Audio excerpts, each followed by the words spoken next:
Hello friends, welcome to Sravani's POV. దేశవ్యాప్తంగా ఉప ఎన్నికల ఫలితాలు ఆగస్టు 3న వచ్చిన తర్వాత 3 నియోజకవర్గాల రిజల్ట్స్ లో 2 సీట్లు బీజేపీ కోల్పోయింది.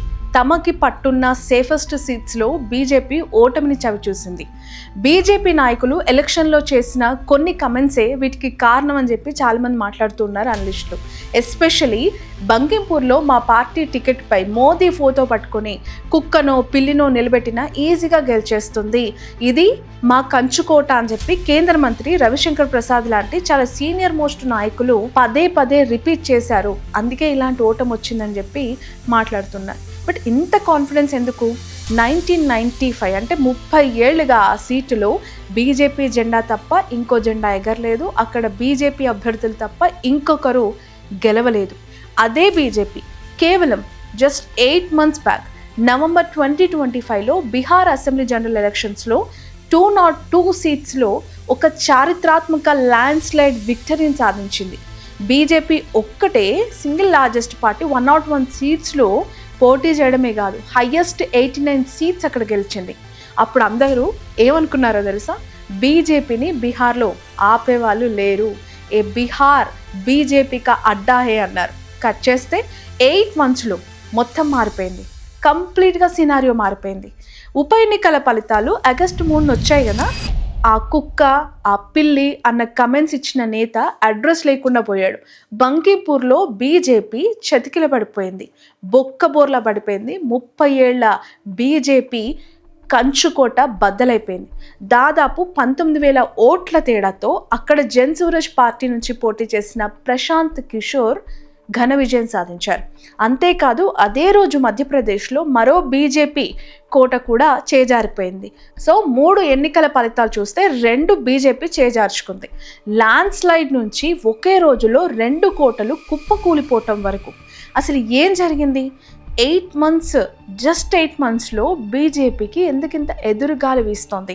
నిజంగానే ఈ రిజల్ట్ చూసి బీజేపీకి డౌన్ఫాల్ స్టార్ట్ అయిందని అనుకోవాలా, లేక ఇది just normal by election noise మాత్రమే ఉంది, యాక్షన్లో ఇది ఖచ్చితంగా ఫ్యూచర్లో ఉండదు అని చెప్పి బీజేపీ నేతలు చాలా లైట్ తీసుకుంటున్న దానిలాగే మనము చూడాలా? Let's see. Coming to the point, నేను ఈ వీడియోలో 4 points కవర్ చేయాలనుకుంటున్నాను. ఫస్ట్ థింగ్, ఆగస్టు 3న వచ్చిన 3 బై ఎలక్షన్ రిజల్ట్స్ ఏంటి, అసలు ఏం జరిగింది అక్కడ? 8 నెలల క్రితం భారీ ఎత్తున మెజార్టీ తీసుకున్న సీట్లలో ఎందుకు ఈ స్థాయిలో ఎదురుగాలి వీచింది? రెండోది, బీజేపీ ఇప్పుడు ఆ 2 సీట్లో ఓడిపోయింది. గెలిచిన వాళ్ళకంటే కూడా ఈ ఓటమి గురించి ఎందుకు ఇప్పుడు న్యూస్ హాట్ టాపిక్గా మారిపోయింది? దీని వెనుక ఉన్న 5 factors మనం మాట్లాడాలి. ఇక థర్డ్ పాయింట్, ఇక్కడ ఒక ఫెయిర్ కౌంటర్ పార్ట్ కూడా నేను మీకు చూపించబోతున్నాను, అండ్ దాన్ని ఇగ్నోర్ చేయకుండా ఖచ్చితంగా మీరు చూడాలి, నేను చెప్పబోతున్నాను. ఇక ఫోర్త్ పాయింట్, నా పర్సనల్ ఒపీనియన్ కూడా ఈ వీడియోకి నేను అటాచ్ చేయబోతున్నాను. ఇది నిజంగానే బీజేపీకి డేంజర్ సిగ్నల్లా చూడాలా, లేక ప్రతిపక్షాలు చేస్తూ ఉన్న రాజకీయ విశ్లేషకులు చేస్తున్న జస్ట్ ఓవర్ యాక్షన్గానే లైట్ తీసుకోవాలా? So coming to the point, August 3న 3 బై ఎలక్షన్ రిజల్ట్స్ వచ్చాయి. మీ అందరికీ తెలిసే ఉంటుంది, బంకింపూర్లో బీజేపీ గత 30 ఏళ్ల నుంచి కంచుకోటగా భావిస్తూ ఉన్న ఒక ప్రత్యేకమైన సీట్ అది. అక్కడ జన్సూరజ్ పార్టీ నుంచి పోటీ చేసిన ప్రశాంత్ కిషోర్ మొదటి ఎన్నికల్లోనే 19,324 ఓట్ల తేడాతో గెలిచారు. ఇక దాతియాలో మాజీ హోంమంత్రి నరోత్తమ్ మిశ్రా సీటు 4 సార్లు ఆయన ఎమ్మెల్యేగా కొనసాగుతూ వస్తున్నారు, హయ్యెస్ట్ మెజార్టీ కూడా సాధించారు. ఈ ఉప ఎన్నికల్లో ఆయనకు కాదని మరొకరికి సీట్ ఇచ్చింది బీజేపీ. కట్ చేస్తే కాంగ్రెస్ పార్టీ 6,016 ఓట్లతో గెలిచింది. ఎందుకు? ఇక్కడ కూడా ఆయనని కాదు అని చెప్పి వేరే వ్యక్తికి బీజేపీ సీట్ ఇవ్వడమే. ఇక మంజల్పూర్లో మాత్రం బీజేపీ 30,630 ఓట్ల తేడాతో భారీ మెజార్టీతో తన సీటుని యాజ్ ఇట్ ఈజ్ మళ్ళీ కైవసం చేసుకుంది. సో ఈ 3 బైపోల్ ఎలక్షన్ రిజల్ట్స్లో ఓడిపోయిన 2 గురించే ఇప్పుడు చాలా పెద్ద డిస్కషన్ జరుగుతోంది. గెలిచిన దాని గురించి ఎవరు మాట్లాడట్లేదు. కాబట్టి క్లియర్గా మాట్లాడాలి అని అంటే ఈ 2 సీట్లు బీజేపీ ఎందుకు కోల్పోయింది? లోకల్ ఇష్యూసే మేజర్ ఇంపాక్ట్ చూపించాయా, లేక నేషనల్ వైడ్గా ఉన్న ఇష్యూస్ అన్నీ బీజేపీకి ఆ సీట్లో ఇక్కడ ఇంపాక్ట్ చూపిస్తున్నాయా?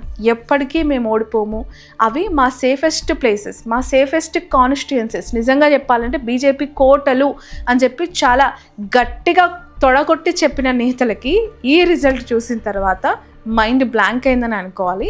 ఎందుకు అనంటే బీజేపీకి వచ్చిన ఈ రిజల్ట్ చూసిన తర్వాత దేశవ్యాప్తంగా పొలిటికల్ అనలిస్టులు ఏమంటున్నారు, first cracks in BJP strongholds అంటున్నారు. అంటే అర్థం ఏంటి, బీజేపీ స్ట్రాంగెస్ట్ నియోజకవర్గాలు అనుకున్న నియోజకవర్గాల్లో బీటలు వారిన రిజల్ట్ ఇది అని చెప్తున్నారు. ఈ 2 కోటలు ఎందుకు ఇలా కూలిపోయాయో చాలా లోతుగా చూడాల్సిన అవసరం ఉంది అని కూడా మనకు అనిపిస్తోంది. సో బీజేపీ కోటలకి బీటలు ఎందుకు వారాయి, ఇన్ డెప్త్ ఇన్ఫర్మేషన్తో 5 రీజన్స్లో నేను ఈ వీడియో మీకు ఎక్స్ప్లెయిన్ చేయబోతున్నాను. First reason, youth angerness. మనందరికీ తెలుసు బంకీపూర్ ఉన్నది ఇక్కడ పాట్నాలో. అదే పాట్నాలో ఎగ్జామ్ పేపర్ లీక్లకు సంబంధించి నీట్ అవ్వచ్చు, ఇతరత్ర గవర్నమెంట్ ఎగ్జామ్స్ అన్నిటికీ సంబంధించి లీక్స్కి వ్యతిరేకంగా అతిపెద్ద స్టూడెంట్ ప్రొటెస్ట్లు అక్కడే జరిగాయి. స్ట్రాంగెస్ట్ అర్బన్ ఓట్ బ్యాంక్ మాకు ప్లస్ పాయింట్ అని చెప్పి బీజేపీ ఎప్పుడు చెప్తూ ఉంటుంది కదా దేశవ్యాప్తంగా, ఇక్కడుంది కూడా అర్బన్ ఓట్ బ్యాంక్. పోలీసులకి విద్యార్థులకి మధ్య చాలా పెద్ద ఎత్తున గొడవ జరిగింది. దాని ఫలితంగానే కేంద్ర విద్యాశాఖ మంత్రి రాజీనామా చేయాల్సి వచ్చింది. ప్రశాంత్ కిషోర్ ఈ ఇష్యూని స్మార్ట్గా క్యాచ్ చేసేసారు. తన మొత్తం క్యాంపెయిన్ని జాబ్స్, యూత్ ఇష్యూస్ ఈ చుట్టే తిప్పేశారు. బంకీపూర్ బై ఎలక్షన్స్ని ప్రభుత్వ హ్యాండ్లింగ్పై ఒక రిఫరెండంలా కంప్లీట్గా మార్చేయగలిగారు పీకే. ఇక్కడ ఒక్క మాట క్లియర్గా చెప్పాలి, జెన్జీ మొత్తం బీజేపీకి వ్యతిరేకం అని చెప్పడానికి ఏ నేషనల్ సర్వే డేటా లేదు ఇక్కడ. బట్ పేపర్ లీకులు, పోలీసులపై వ్యతిరేకత, యూత్లో స్పష్టమైన కోపం ఉంది అనేది మాత్రం రిపోర్ట్ అయిన ఓపెన్ ఫ్యాక్ట్. ఆ కోపమే బంకీపూర్ లాంటి అర్బన్ మోస్ట్ ఎడ్యుకేటెడ్ సీట్లలో ఓటమిగా మారిందని చెప్పి నేను అనుకుంటున్నా. ఇక సెకండ్ రీజన్, మేము ఎప్పటికీ ఓడిపోము, ఇవి మా కంచుకోటలు అని చెప్పి అహంకారంతో మాట్లాడిన కొన్ని మాటలు బంకీపూర్ రిజల్ట్ చూసిన తర్వాత కథని ఇంకొంచెం లోతుగా చూసేలా చేసింది. ఇది జస్ట్ ఒక సేఫ్ సీట్ కాదు, ఇది బీజేపీకి ఒక ఫ్యామిలీ కోట.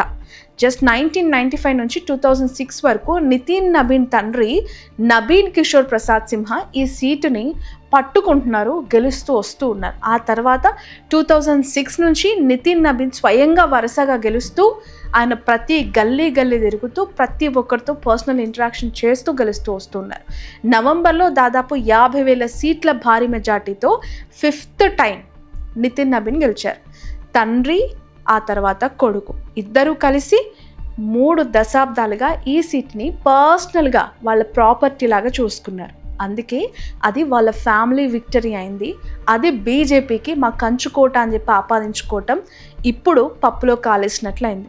అందుకే ఎన్నికలకు ముందు బీజేపీ నేతలు ఏమన్నారు, ప్రచారం చేస్తూ మోదీ ఫోటో పట్టుకొని కుక్కను, పిల్లిని నిలబెట్టినా గెలుస్తుంది అని చెప్పి బాహాటంగా ఈ కాన్ఫిడెన్స్ చూసి చెప్పారు. అదే కాంట్రవర్షియల్ స్టేట్మెంట్స్ బీజేపీకి ఇప్పుడు బూమ్రాంగ్ అయ్యాయి. ఎందుకంటే ఇది పాట్నా క్యాపిటల్లో అత్యంత అర్బన్ ఓట్ బ్యాంక్ ఉన్న కాన్స్టిట్యున్సీ. గవర్నమెంట్ ఆఫీసర్స్ ఉన్నారు, ప్రొఫెషనల్స్ ఉన్నారు, మిడిల్ క్లాస్ కాలనీస్ ఎక్కువగా ఉన్న చోటు ఇది. సో ఈ ఓటర్కి కావాల్సింది ఏంటి, రోడ్లు, నీళ్లు, ఎంప్లాయ్మెంట్, గుడ్ గవర్నెన్స్.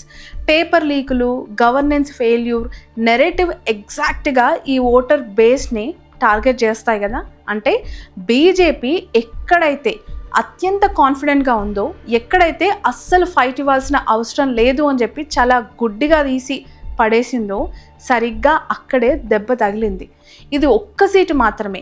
దీన్ని మొత్తం అర్బన్ ఇండియా బీజేపీకి వ్యతిరేకం అని చెప్పి జనరలైజ్ చేయటం ఖచ్చితంగా తొందరపాటే అవుతుంది. ఆ పాయింట్ నేను చెప్పట్లేదు ఇక్కడ. బట్ ఒక సేఫెస్ట్ ఫ్యామిలీ కోటలో ఇలాంటి క్రాక్స్ కనిపించడం మాత్రం పార్టీకి ఒక పెద్ద వార్నింగ్ సైన్. ఫ్రెండ్స్, ఇక థర్డ్ రీజన్ చాలా ఇంపార్టెంట్. ఎందుకో తెలుసా, 0 నుంచి హీరో వరకు మారిన ఒక పొలిటికల్ స్ట్రాటజిస్ట్ కథే ఈ జన్ సూరజ్ పార్టీ అధినేత ప్రశాంత్ కిషోర్ విక్టరీ. ఇది ఒక క్రేజియస్ట్ థింగ్. ఎందుకో తెలుసా, నవంబర్ ఎలక్షన్స్లో బంకీపూర్ నుంచి జన్ సూరజ్ అభ్యర్థికి 5% ఓట్ షేర్ కూడా రాలేదు.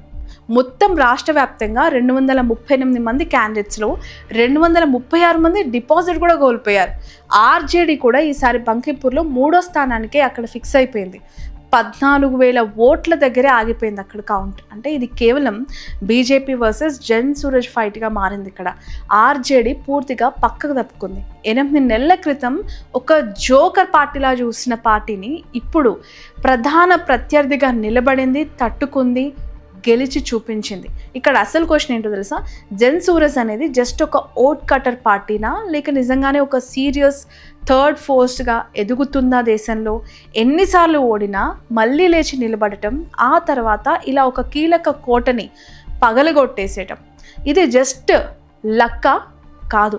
ఇది బీహార్ అర్బన్ ఓటర్లో ఒక కొత్త ఆల్టర్నేటివ్ కోసం ఆకలిని చూపిస్తోంది. ఆల్టర్నేటివ్ లీడర్షిప్ని అర్బన్ ఓటింగ్ కోరుకుంటుందని చూపిస్తోంది. ఆ ఆకలి బీజేపీకి, ఆర్జేడీకి, ఈ రెండు పార్టీలకి ప్రమాదం అని చెప్పాలి. ఎందుకంటే ఇప్పుడు ఓటర్కి మూడో ఆప్షన్ ఒకటి సీరియస్గా తీసుకోదగింది అని చెప్పి తెలిసేలా చేసింది. ఇక ఫోర్త్ రీజన్, పార్టీ లోపలి గొడవలు, రోడ్ల మీదకి వచ్చిన ఆగ్రహం, దాత్యా ఓటమి కథ ఇంకా డ్రామాటిక్. ఇది ఎందుకో తెలుసా?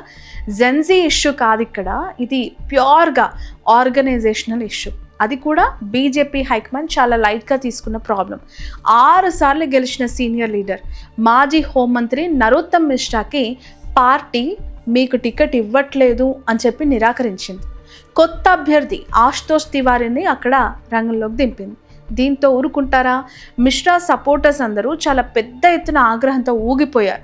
మా నేతకి ఎందుకు టికెట్ ఇవ్వట్లేదు, మమ్మల్ని కాదని వేరే టికెట్ ఇస్తే ఓడగొడతామని చెప్పి 100 మంది ఆశుతోష్కి టికెట్ ఇచ్చిన మరుక్షణమే నేషనల్ హైవేని బ్లాక్ చేశారు. నిరసనలు, ధర్నాలతో హోరెత్తించారు, పోలీసులతో ఘర్షణ చేశారు, లాస్ట్కి రాళ్ల దాడి కూడా చేశారు. పోలీసులు టియర్ గ్యాస్ కూడా వాడాల్సి వచ్చింది. అంటే ఎంత పెద్ద ఎత్తున ఇక్కడ ఇష్యూ జరిగింది.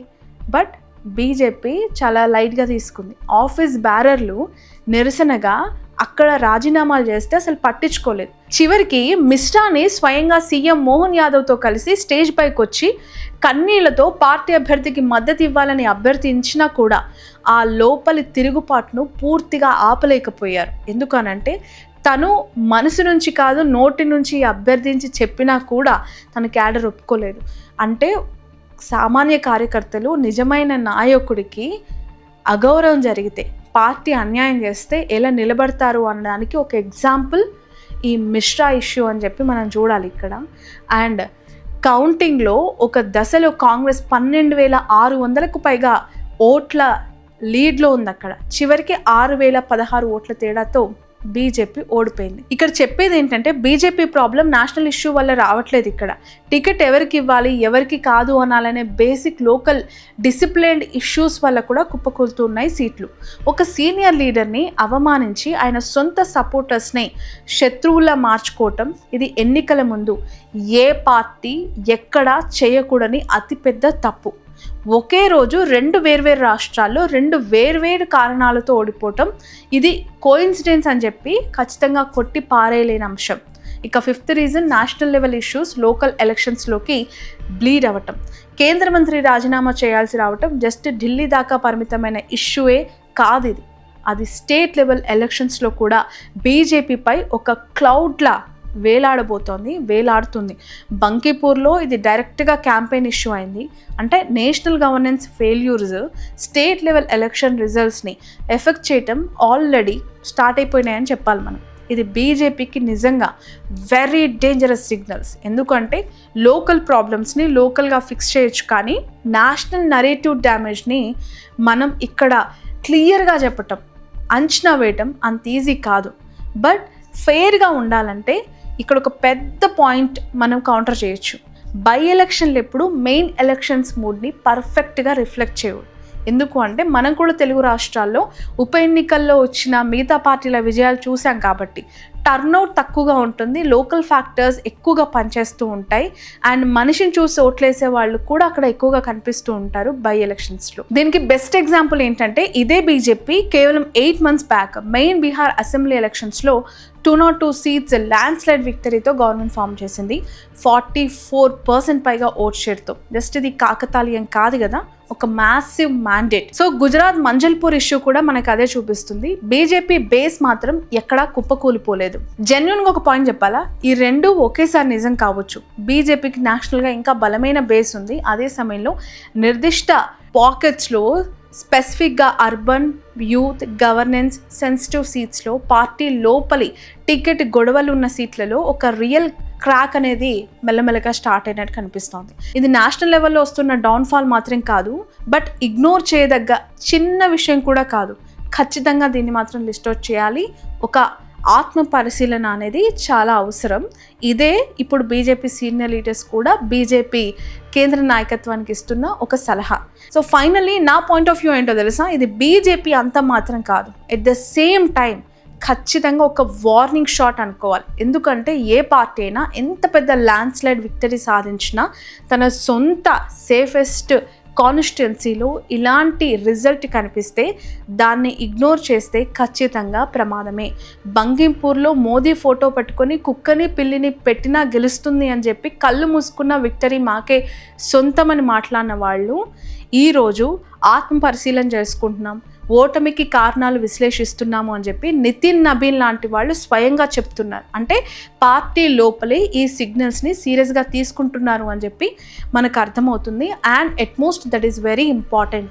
ఇక్కడ అసలైన పరీక్ష ఏంటో తెలుసా, వచ్చే కొన్ని బై ఎలక్షన్స్లో తర్వాతి స్టేట్ ఎలక్షన్స్లో ఈ ట్రెండ్ కంటిన్యూ అవుతుందా లేక జస్ట్ వన్ టైం యాంగర్ వేవ్గా చల్లారిపోతుందా అనేది మనం చూడాలి. అప్పుడే మనం ఇది నిజమైన డౌన్ఫాల్ స్టార్ట్ అని కన్ఫామ్గా చెప్పొచ్చు. జస్ట్ ఈ 2 బై ఎలక్షన్స్లో గెలిచిన రిజల్ట్స్ని పట్టుకుని దేశవ్యాప్తంగా మోదీకి వ్యతిరేక గాలి, బీజేపీకి డౌన్ఫాల్ అనేది కన్ఫామ్గా చెప్పలేం. ఒక్క లైన్లో చెప్పాలి అని అంటే బంకిపూర్ దాతియా బీజేపీకి రెడ్ ఫ్లాగ్స్. బట్ ఇది ఇంకా ఫుల్ స్టాప్ అని నేను అనట్లేదు, జస్ట్ ఒక పెద్ద క్వశ్చన్ మార్క్ మాత్రమే. దీనికి ఆన్సర్ ఇవ్వాలన్నా కంటిన్యూషన్ చేయాలన్నా బీజేపీ చేతుల్లోనే. ఏ విధంగా సార్ట్అవుట్ చేయబోతోంది ఇలాంటి ఇష్యూస్ అనేది చూడాలి. ఫ్రెండ్స్, ఈ ఇన్డెప్త్ పొలిటికల్ వీడియో చూసారు కదా, మీ ఒపీనియన్ ఏంటి? ఇది నిజంగానే బీజేపీకి డౌన్ఫాల్ స్టార్ట్ అయింది అనుకోవాలా లేక వచ్చే ఎలక్షన్స్ నాటికి మళ్ళీ అంతా మామూలే సెట్ అయిపోతుంది అనుకోవాలా? కమెంట్ బాక్స్లో ఖచ్చితంగా మీ వ్యూ అండ్ మీ ఒపీనియన్ ఏంటో చెప్పండి. ఫ్రెండ్స్, ప్రతిరోజు ఇన్డెప్త్ పొలిటికల్ అనాలిసిస్తో నా నుంచి ఒక వీడియో వస్తుంది కదా, చాలా రీసెర్చ్ చేసి టైం తీసుకొని వాట్ ఎగ్జాక్ట్లీ వెన్ త్రూ అని చెప్పి సర్చ్ చేసి మీకు అందిస్తున్న వీడియోస్ ఇవి. అండ్ నన్ను ఎంకరేజ్ చేయాలనుకుంటే నా వీడియోస్ని తప్పకుండా షేర్ చేయండి అండ్ బెల్ ఐకాన్ని ఆన్ చేసి పెట్టండి. సో దట్ నేను పెట్టగానే నా వీడియోస్ ప్రతిరోజు మీకు నోటిఫికేషన్స్ ద్వారా వస్తాయి. సో దట్ మీరు ఇమీడియట్గా చూసే అవకాశం ఉంటుంది. ఛానల్ని సబ్స్క్రైబ్ చేయడం మాత్రం మర్చిపోవద్దు.